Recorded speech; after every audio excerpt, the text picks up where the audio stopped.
भगवान करते हैं। कहते हैं ना कि जीवन में कुछ जवाब भगवान को भी देने दीजिए। हर जवाब आपको देना जरूरी नहीं है, क्योंकि आपके जवाब में शायद उतनी ताकत नहीं होगी जो ताकत उनके जवाब में होगी। जैसे एक बार एक संत एक रास्ते से जा रहे थे, तो एक धोबी ने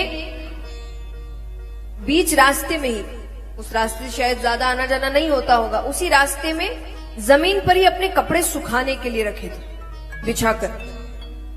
अब संत भगवान का नाम जप करते हुए जा रहे थे, उन्होंने ध्यान नहीं दिया, वो कपड़ों पर पैर रखकर आगे बढ़ गए। और उनका जब ध्यान पड़ता है तो वापस घूम कर आते हैं और माफी मांगते हैं। अब वो धोबी चिल्ला रहा है, जोर से खूब डांट रहा है, उन्हें भला बुरा कह रहा है। संत ने कहा, अरे मुझसे गलती हो गई, सच्ची वो माफी मांग रहे हैं। अब वो गालियां देने लगा, अभी भी संत कुछ नहीं कह रहे हैं। ऊपर भगवान बैठे, भगवान कह रहे कि मेरा भक्त कुछ जवाब नहीं दे रहा, तो ये तो सर पे ही चढ़ता जा रहा है। उतने में धोबी ने एक लाठी उठाई और लगा मारने। भगवान कहते ये ज्यादा हो गया। भगवान तुरंत नीचे उतरते। भगवान नीचे उतरते ही हैं कि यहां पर संत की सहनशीलता ने जवाब दे दिया। उन्होंने भी उठाई लाठी और लगे मारने। भगवान फिर ऊपर आ गए। अब लक्ष्मी जी ने कहा कि आप तो भक्त की सहायता करने गए थे। भगवान कहते मुझे लगा कि कोई मेरे भक्त के साथ गलत कर रहा है और मेरा भक्त मुझ पर विश्वास रख के ज्यादा जवाब नहीं दे रहा। पर नीचे गया तो मैंने क्या देखा कि दो धोबी आपस में लड़ रहे हैं। अब वो खुद ही सलट सकते हैं तो मेरा क्या काम। तो जीवन में कुछ जवाब भगवान को देने दीजिए, क्योंकि उनके जवाब में जो ताकत होती है वो हमारे आपके जवाब में नहीं है। तो यहां पर माता ने रक्षा करी। इसी वंश में गया नामक राजा हुए। ये विष्णु भगवान के बहुत बड़े भक्त हुए।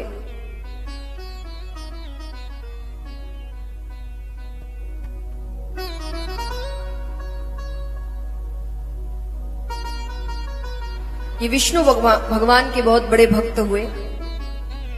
एक बार गलती से जब शिकार खेलने जाते हैं तो हिरण के धोखे में मारा हुआ तीर एक ब्राह्मण को जाकर लग जाता है।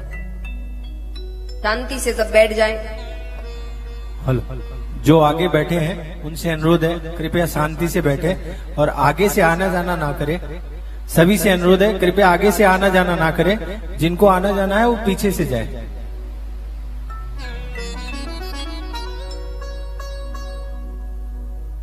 तो वो शिकार खेलने जाते हैं तो हिरण के धोखे में मारा हुआ तीर जाकर एक ब्राह्मण को लग जाता है। तो ब्राह्मण ने मरते मरते श्राप दिया कि तुम राजा हो पर कार्य तुमने असुरों वाले किए, तो मैं श्राप देता हूं तुम असुर योनि को ही प्राप्त हो जाओ। श्राप मिलते ही गयासुर का शरीर, असुर बनते ही नाम क्या पड़ा? गयासुर। तो श्राप मिलते ही गयासुर का शरीर 5 कोस तक फैल गया। पर जो भगवान के भक्त होते हैं उनकी बुद्धि जल्दी से भ्रष्ट नहीं होती। उनकी बुद्धि भ्रष्ट नहीं, वो असुर बन तो गए पर दिमाग से नहीं बने। उन्हें लगा ये रूप लेकर अगर वापस प्रजा के पास जाऊंगा तो प्रजा डर जाएगी। तो वन की ओर चले जाते हैं, तपस्या करते हैं, ब्रह्मा जी को प्रसन्न करते हैं। ब्रह्मा जी ने कहा क्या चाहिए वरदान में? अब उसे जिस चीज का डर था, ये प्रजा मुझे देखकर डर जाएगी, उसने क्या किया? उसने कहा मुझे वरदान दीजिए कि मेरे दर्शन मात्र से जीव का कल्याण हो जाए, उसे स्वर्ग मिले, जो मुझे देख ले। ब्रह्मा जी ने कहा तथास्तु। वो अपने राज्य वापस आ गया। अब बात आग की तरह फैलती है। सबको पता लगा कि उसे ऐसा वरदान मिला है। अब यहां पापियों की मौज थी। जीवन जीवन भर जिसने पाप ही पाप किए, गयासुर के दर्शन करके स्वर्ग मिलता। अब संतुलन बिगड़ने लगा। सारे पापी स्वर्ग जा रहे हैं। तो भगवान को कुछ ना कुछ, अब भगवान को नीचे उतरना पड़ा। भगवान ने कोशिश यही की पहले कि कोई ना कोई तरीके से इसकी मृत्यु हो जाएगी, तो फिर कोई दर्शन करेगा नहीं, क्योंकि भगवान खुद तो मार नहीं सकते, वरना भगवान पर कलंक चढ़ेगा। वो क्या गलती कर रहा है? आप अगर बैठे हैं, कोई आपको देखकर चला गया, उसमें आपकी क्या गलती? अब उसकी क्या गलती बेचारे की? अब उसको क्या पता जो मुझे देखने आ रहा है वो इतना पापी है।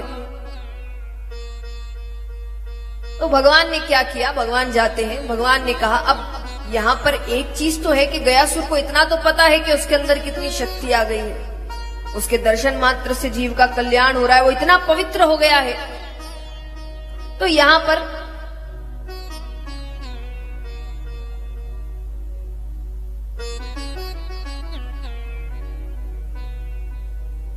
पर भगवान नीचे उतरते हैं। भगवान ने कहा गयासुर से कि गयासुर, मुझे यज्ञ करवाना है, पर इस यज्ञ के लिए मुझे ऐसा स्थान चाहिए जो इतना पवित्र हो कि उस स्थान के दर्शन मात्र से जीव का कल्याण हो जाए। भगवान को पता था वो क्या जवाब देने वाला है। भगवान ने कहा, गयासुर ने कहा कि ऐसा स्थान तो केवल, क्योंकि उसका खुद का शरीर 5 कोस तक फैला हुआ है, तो वो कहे मुझसे ज्यादा पवित्र अभी और क्या है, मुझ पर यज्ञ करिए। भगवान को यही जवाब चाहिए था। भगवान ने जो हवन कुंड होता है भारी उसके वक्षस्थल पर जोर से रखा, कुछ नहीं हुआ। यज्ञ आरंभ हुआ, उसको कुछ नहीं हो रहा। भगवान ने बड़ी कोशिशें की पर उसे कुछ नहीं हो रहा। अंत में भगवान ने कहा, अब मुझे तुम्हें मारना पड़ेगा। अब भले ही मुझ पर कलंक आए, पर मुझे मारना पड़ेगा, क्योंकि तुम्हारी वजह से संतुलन बिगड़ रहा है। कोई आखिरी इच्छा है तो बताओ। गयासुर कहे, एक नहीं 2 इच्छाएं हैं, और अगर पूरी कर दी आपको मारने की भी जरूरत नहीं, मैं अपने प्राणों का दान दूंगा। भगवान कहते, कौन सी इच्छा? बोले, पहली इच्छा, इस यज्ञ को करते हुए जितने देवी देवता मुझ में निवास कर रहे हैं, जब आप कोई मंगल कार्य करते हैं तो स्थान पर देवी देवता आते हैं, यहां पर भी आए हैं। क्यों? कि कोई भी मंगल कार्य, अगर धर्म का कार्य शुरू हुआ है तो विराम तक जाना चाहिए, तो सभी देवी देवता आते हैं। तो उसने कहा, अब यज्ञ भी एक धर्म का कार्य है, मंगल कार्य है। तो उसने कहा कि जितने भी देवी देवता मुझ में निवास कर रहे हैं, वो जब तक सूरज चांद रहेंगे मुझ में निवास करेंगे। भगवान ने कहा, ठीक है, दूसरी इच्छा?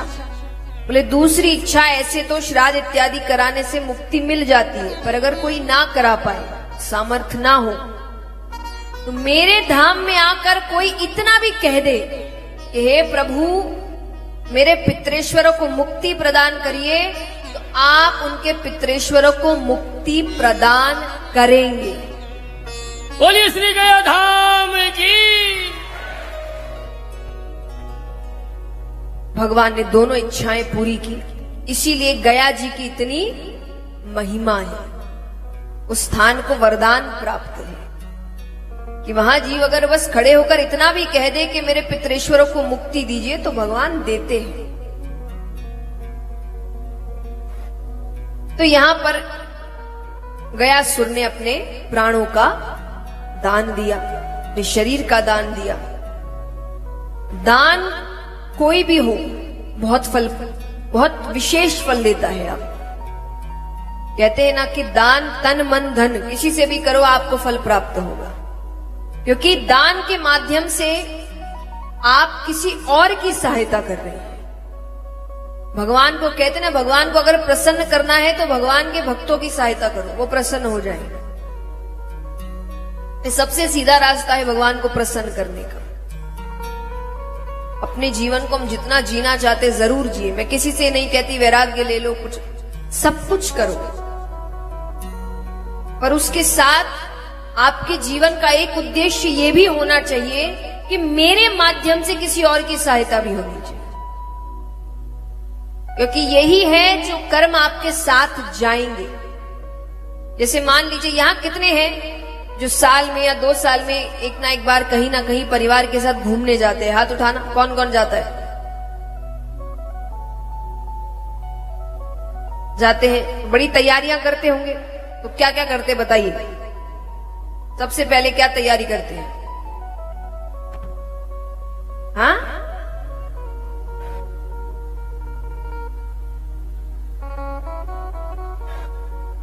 हाँ, सबसे पहले टिकट बुक कराते हैं कि जितनी जल्दी उतनी सस्ती। तो सबसे पहले टिकट बुक होती है। उसके बाद अगर हाँ पैकिंग, हाँ पैकिंग में टाइम है अभी। पहले शॉपिंग, अगर खुद घूमने जा रहे हैं तो अपनी शॉपिंग, किसी से मिलने जा रहे हैं, मान लीजिए आप बिहार इत्यादि जाते हैं गर्मी की छुट्टियों में, तो खुद की शॉपिंग, और जिसके यहाँ जा रहे हैं उसकी भी शॉपिंग, उनको भी कुछ ना कुछ देते हैं। फिर जब दिन पास आते हैं तो पैकिंग, या पूरी पैकिंग करते हैं। फिर जिस दिन जा रहे हैं उस दिन खाने का सामान, पानी की बोतल, सब कुछ माने। और ये घूमने कितने दिन के लिए जाते हैं आप? 10 दिन, 4-5 दिन, माने ज्यादा से ज्यादा 10 दिन। 10 दिन के लिए कितनी तैयारियां? अब ऊपर जाने की तैयारी कितनों ने की है?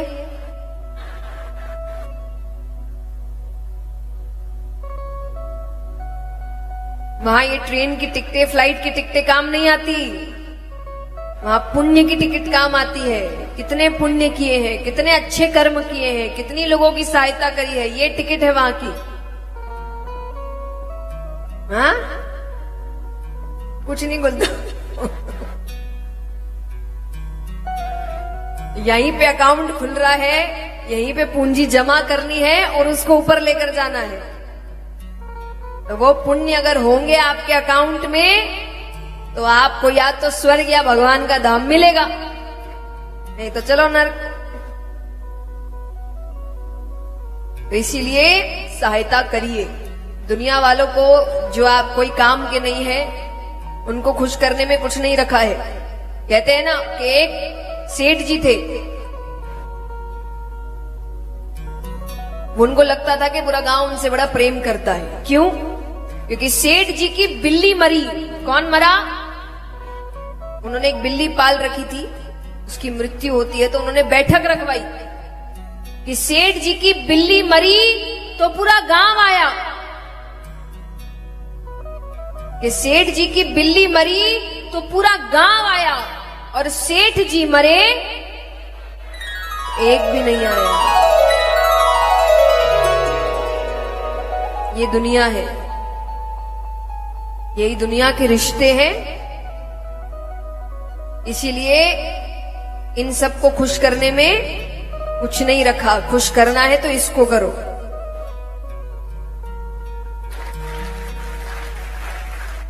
और इसको खुश रखने का मतलब है सहयोग करो। जितनी हो सके उतनी, जो सुपात्र है उनको दान करिए। आपके सामने जब आपको लगे कि किसी को जरूरत है, आज आप सब भजनों में बड़ा नृत्य कर रहे हैं। एक बात बताइए, आज जब नारायण सेवा संस्थान की बात आती है तो वहां दिव्यांग जाते हैं, जो शायद अपने पैरों पर खड़े नहीं हो सकते। तो आप नाचे तो वो तो सभी नाच रहे हैं, अपना आनंद तो सभी ले रहे हैं, पर आपके दिए हुए दान से कोई दिव्यांग आकर नाचे तो असली भक्ति हुई। देखिए, अपने आप को खुश तो हर व्यक्ति करता है, पर किसी और को खुश करे तो वो इंसानियत होती है। तो इसीलिए वो सेठ जी नहीं बनना है हमें यही करना है कि हम भगवान को कितना खुश रख सकते हैं। क्योंकि बाकी रिश्ते नाते किसी काम के, अपनी जिम्मेदारियां निभाइए, और सिर्फ इनको खुश करने में ये मत भूलिए कि हमें पुण्य भी करने हैं। ऐसे काम करने हैं कि जब ऊपर जाए तो भगवान से आंख मिलाने लायक रहे। यही नहीं कि अपना ही अपना किया, अपना ही अपना भरा, और बाकी अंत में साथ देने वाला कोई नहीं था। एक बात कहते हैं ना कि जब किसी की मृत्यु हो जाती है ना तो कुछ रिश्तेदार या कुछ ऐसे अपने होते हैं जो ये बोल रहे होते हैं कि उनको क्यों ले गए, हमको क्यों नहीं ले गए। इसीलिए क्योंकि उनको पता है ऐसा कुछ होगा नहीं।